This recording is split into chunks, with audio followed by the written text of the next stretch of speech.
میں نوجوان لڑکے اور لڑکیوں کا اکٹھے بیٹھ کر اللہ کا پاک کلام پڑھنا بھی ناجائز اور حرام.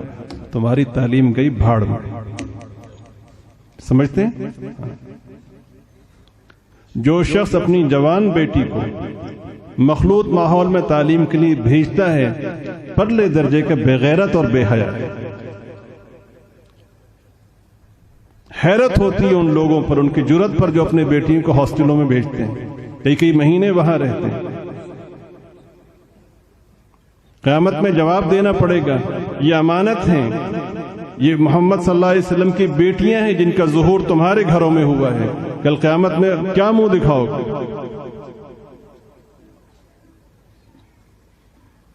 حج کا سفر عظیم ترین سفر ہے.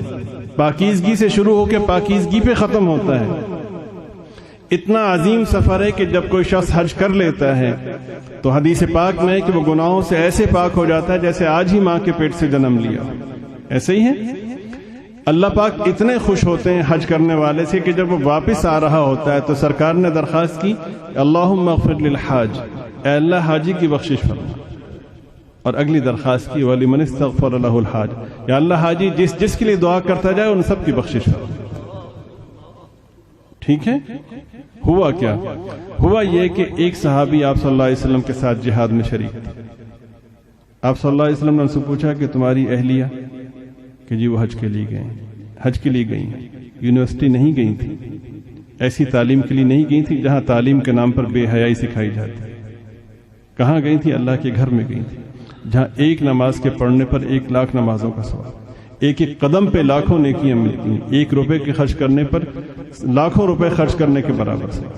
ایسے ہی ہے. ایسی جگہ گئی تھی کہ آدمی کو جب جیسے ہی شعور میسر ہوتا ہے تب سے موت تک وہاں جانے کی تمنا کرتا اور بار بار کرتا.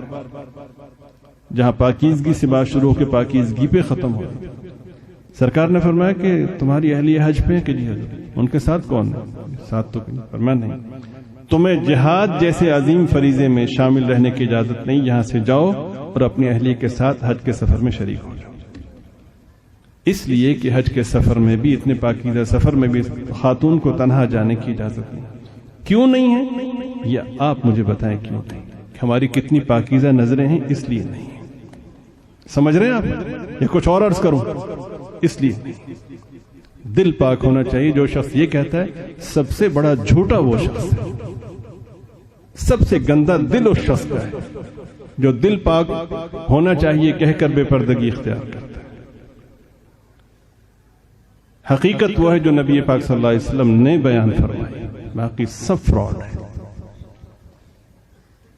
اللہ تعالیٰ مجھے آپ کو، ہم سب کو دین کو سمجھنے، اس کی عظمت کو پیش نظر رکھنے اور اخلاص کے ساتھ اس پر عمل کی توفیق